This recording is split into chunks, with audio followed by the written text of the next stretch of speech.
Thank you all for being here.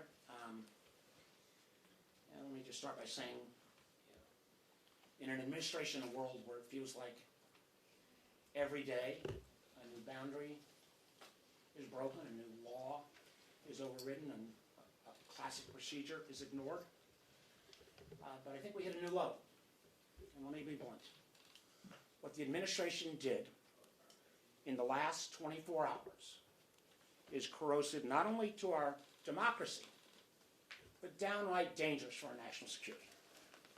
Yesterday, the administration convened a briefing for Republican senators, and only Republican senators, on the recent U.S. military strikes in the Caribbean.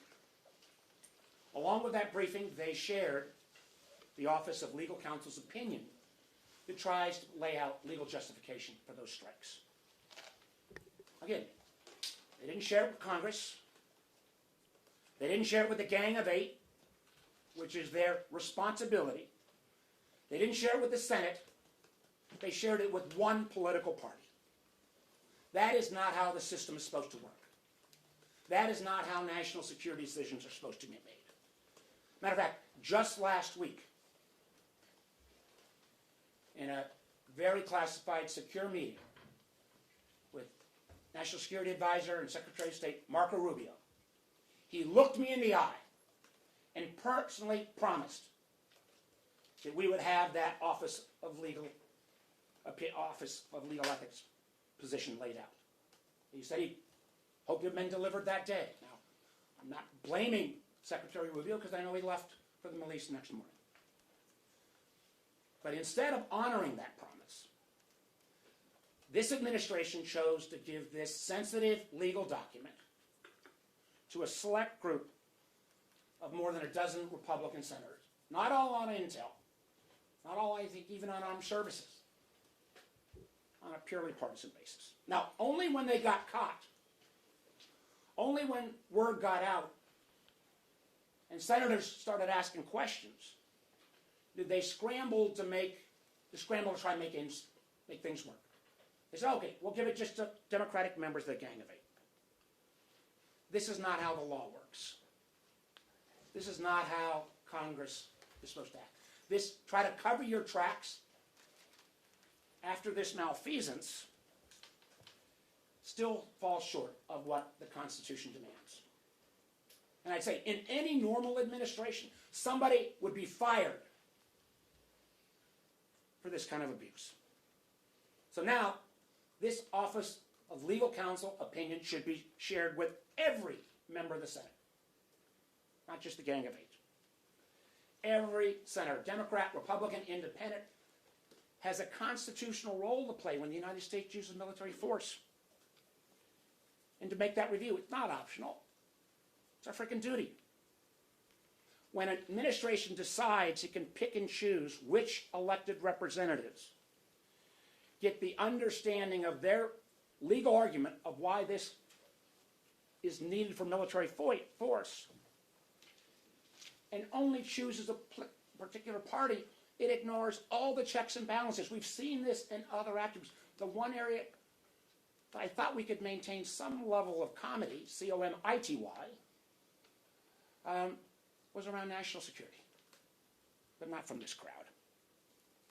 You know, this is not about procedure or process or even precedent. When you politicize decision-making about putting our service members in harm's way, you make them less safe. When it becomes a question of whether America is going to go to war and use military forces, becomes simply a tool for partisan back and forth, you not only weaken the bond with our troops, but you completely continue to weaken the credibility with our allies, which has been weakened so many times. You've even got countries like the Dutch acknowledging they're not sharing information with us as much as they used to in a public forum because they don't feel they can trust the Americans now. When you deny Congress the access to legal rationale for military action, you also do huge erosion of trust from our public. And again, as I've mentioned, you do real harm to the people who serve. The truth is, our troops when they're going into an area that's such a gray zone at best, and you've seen officers already appear to be fired because they've raised concerns. They deserve to know with clarity the legal reasoning of why they're being put in harm's way. And again, Congress has an oversight role here. This is U.S. Government 101. And frankly, not to be divided and used as political pawns. And the truth is as well, my Republican colleagues bear responsibility as well. You know, every senator, regardless of party, should have a say on how military force is used. And frankly, Congress has a right and obligation to understand the legal basis. You know, my proudest tenure has been on the Intelligence Committee, and I am proud of its record. I've served under Democrats, Republicans. I've been chair of the committee. I can tell you, Saxby Chambliss, Dianne Feinstein, Richard Burr would have never allowed this to happen. So the question I got from my Republican senators, if you're sitting in this room getting clearly what had been prior Gang of Eight level classified information, didn't somebody raise their hand and say, well, holy crap, where are the Democrats? Who was willing to say, you know, isn't there a constitutional obligation here? You know, it is about separation of powers. For the folks who wave their Constitution around, read the damn thing. And then explain why you would sit through that briefing and not call foul. So I call on this administration to immediately provide not only the OLC opinion, but as well as the secret target list that was briefed, my understanding, yesterday as well. And this ought to go to every senator, not Gang of Eight, not just the Intelligence Committee members, now that they have already broken the seal. Everybody needs to be read in. That is what Americans deserve. That's what every senator deserves. Not this cherry picking for political purposes. The country deserves better. And we'll see if anyone is willing to stand up and push back. Take your questions. Senator, two questions. It's obvious why a target list is classified. Why is the legal rationale? I don't have any freaking idea.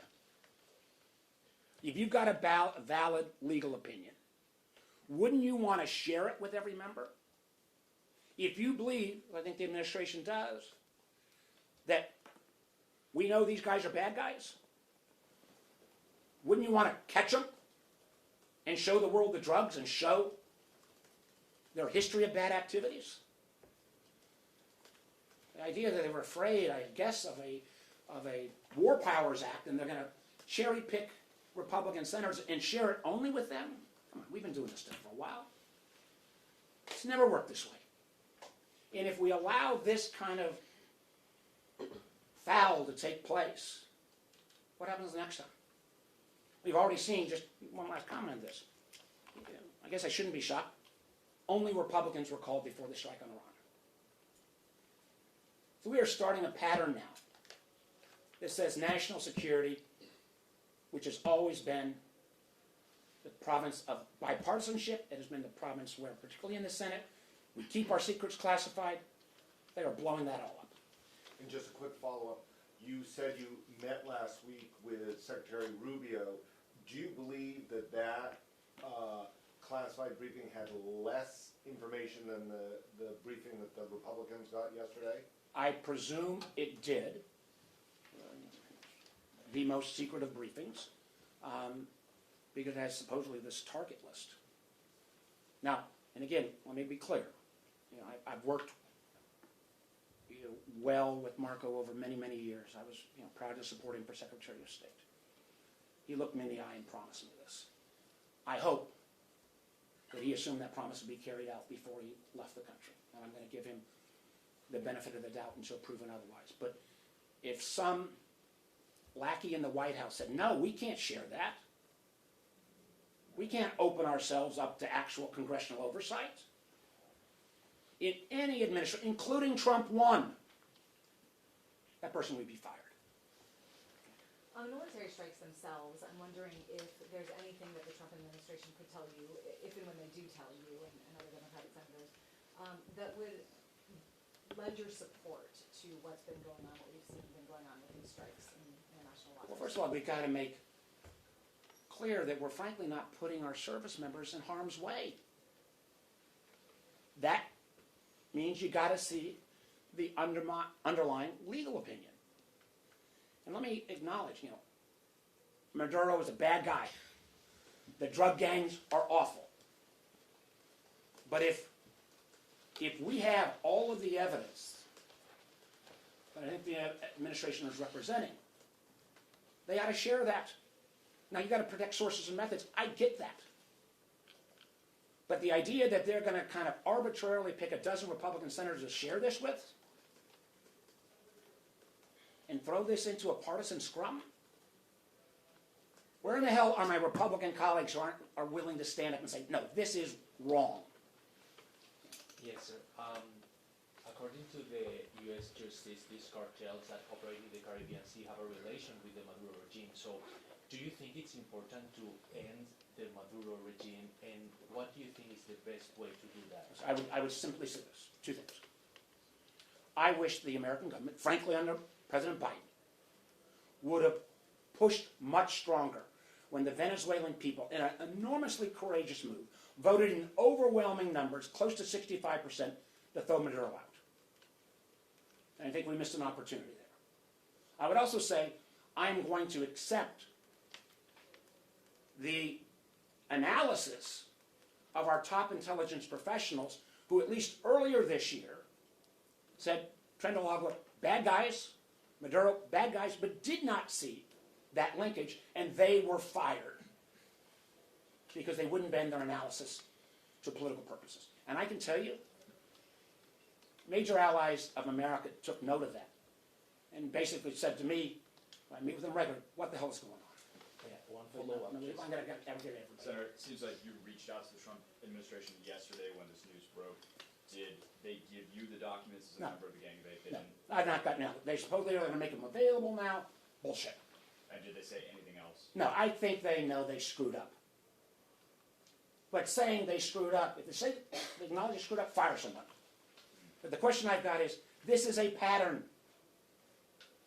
This is not a one-off.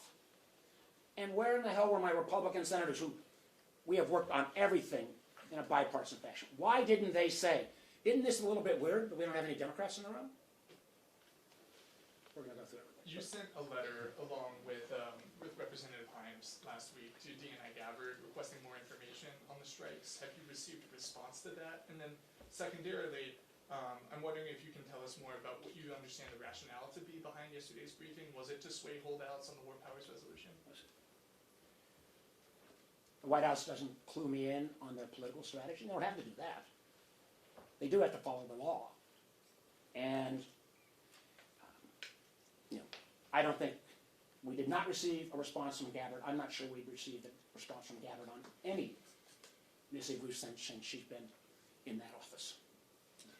So you have not received an explanation why Democrats were excluded from the briefing yesterday? We got a ham-handed, oh, maybe you're right, whatever. I say bullshit. Did you I say this is so outrageous, and it's not, again, when we sit in our we generally, I've been in hundreds and hundreds of these meetings, and almost all the time, you can't tell who's Republican and Democrat because this is about our country's national security. This ought to be our shared responsibility. The idea that we're going to selectively give on a partisan basis only information about putting troops in harm's way, you allow this precedent to stand, and not only are our troops made less safe, but our country's made less safe, and who in the heck around the world is going to really trust us? Yes, ma'am. Senator Rounds said this morning that he did reach out to the White House afterwards and asked where the Democrats were after he went into the briefing and didn't see anybody there. Have you spoken with him or other Republicans? I have spoken briefly with Mike Rounds. I have a lot of faith in Mike Rounds. But the question I got to ask everybody is,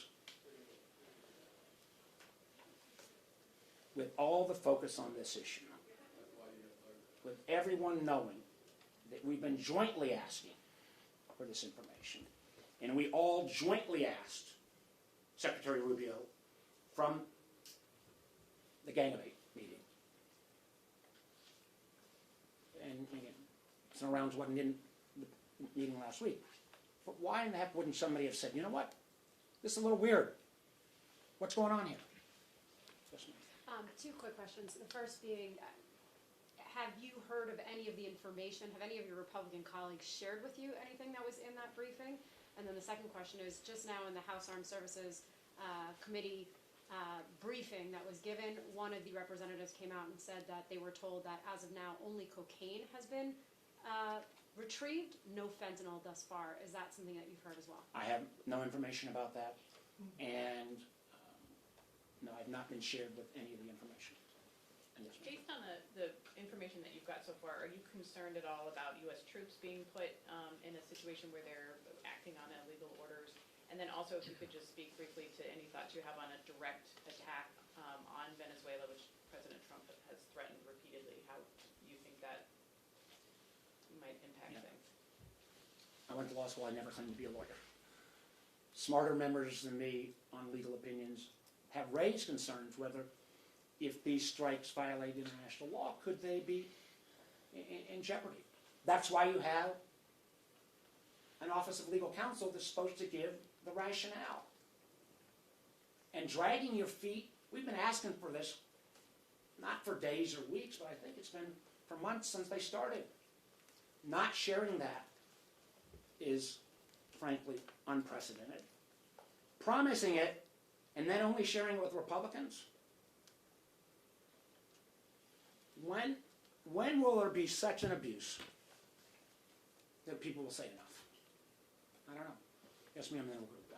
Last month you said that you had a visit to an intelligence agency blocked and rescheduled. Was it rescheduled? Did you ever hear back? And have you attempted to go to any other agency? I am scheduling with another agency that is in Virginia a meeting in terms of my normal course of oversight. And again, this was the case again of Ms. Loomer, who was so out of the mainstream that couldn't even get a job in the Trump administration, yet seems to pull Hegseth and Gabbard strings. Again, it was a case after they got caught on this, they tried to cook up a response. That was baloney. We talked about in the Intelligence Committee, and all of my Republican Senate friends said, I'm not going to make a prerequisite that I got to bring a Democrat every time they do their oversight responsibility.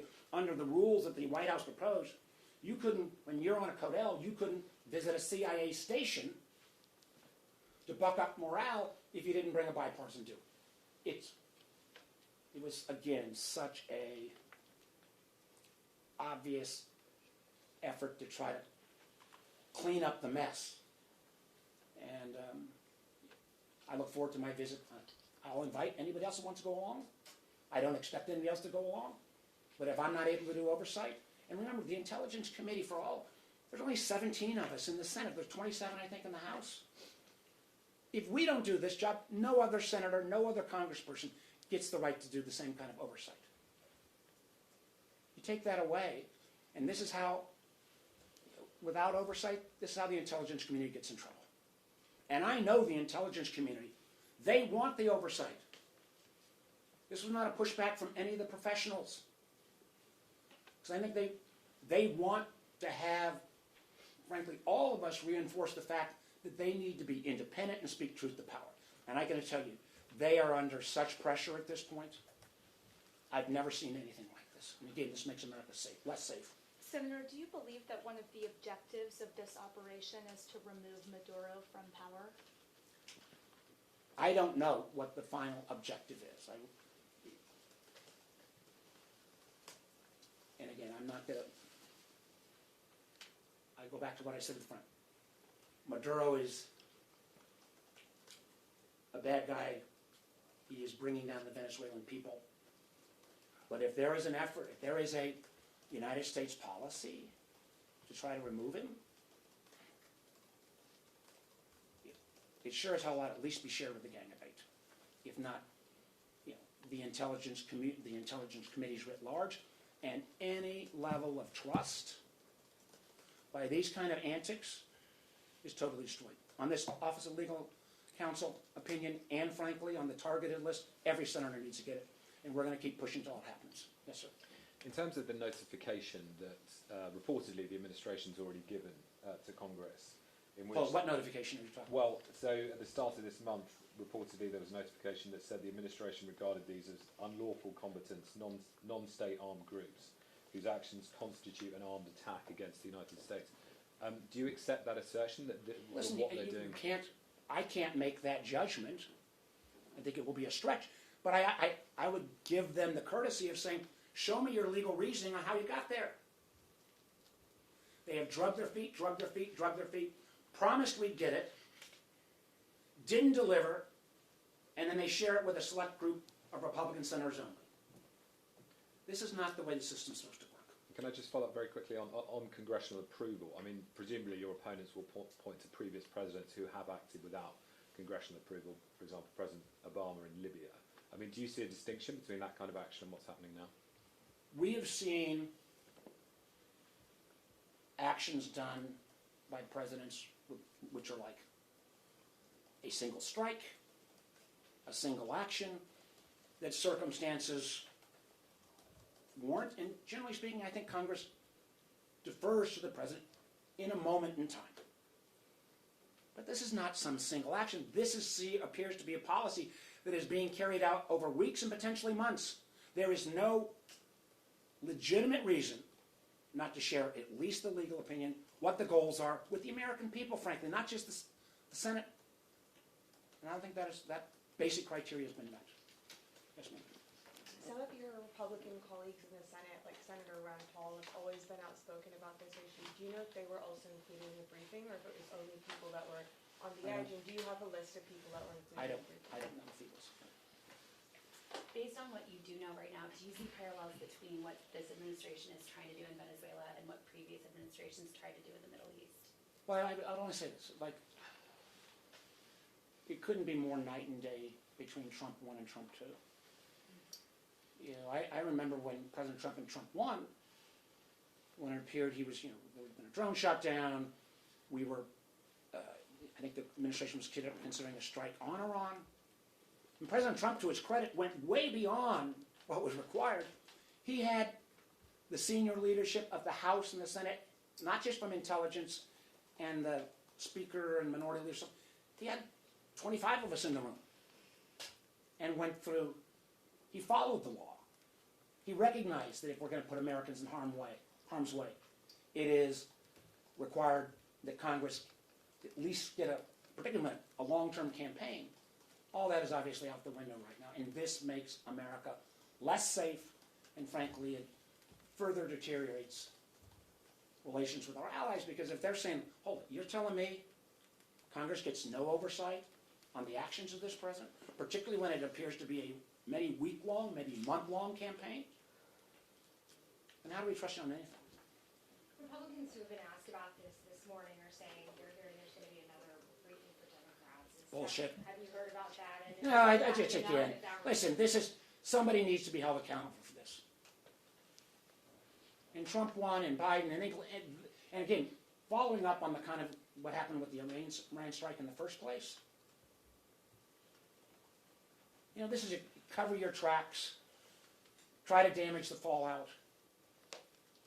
Yeah. What do I tell people in Virginia about, because we got a heck of a lot. And the carrier that has just been dispatched is homeported in Norfolk. I had questions this week from folks in Hampton Roads. Senator, tell us what's going on. What's our goal? What's our objective? We've seen how this administration treats the safety of our sailors with the stupidity around Signalgate and not even treating classified information appropriately. The fact that we are putting potentially those sailors in harm's way right now, and they're not even going to say what their legal justification is, let alone their policy justification. Is there no line that gets broken that people won't say enough? How much blind loyalty to this administration versus obligation to the American people will our Republican senators be willing to push back? And I give Mike Rounds credit, but I think somebody should have walked out of the meeting yesterday. I can tell you this, I would never participate in a meeting like that. One more, these Couple questions, last ones, yeah. these questions that you're raising about your Republican colleagues, have you raised these directly with any of them since yesterday? I have been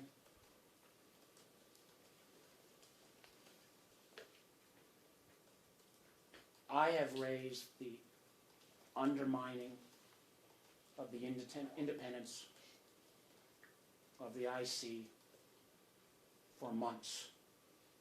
In a skiff. In a place where we are confidential with each other. And frankly, the reaction I get is I get a lot of, well, you're right, Mark, and kind of a hangdog look. Well, this is more than a response of, well, we just, this guy's the president, we're just going to go along. This is against every norm of how national security policy has worked. And when we make it a partisan affair, bad things happen. We'll go along. Sorry, just one last question. Was there a sense in any of your conversations with your Republican colleagues in the intelligence committee that they had seen anything in any of the briefings that they had gotten that satisfied their own? I have no idea. That was just yesterday. I can tell you this. There was enormous bipartisan concern. And that's why they, I think, tried this political ploy to try to give assurance to their team. And it's just, the American people deserve better. Frankly, members of the Senate should expect better. And, some oops makeup session doesn't cut it. My understanding is they want to simply offer this to the Gang of Eight. That doesn't cut it. Every United States senator ought to be read in, and until that happens, I don't know how you even begin to rebuild trust. Thank you very much.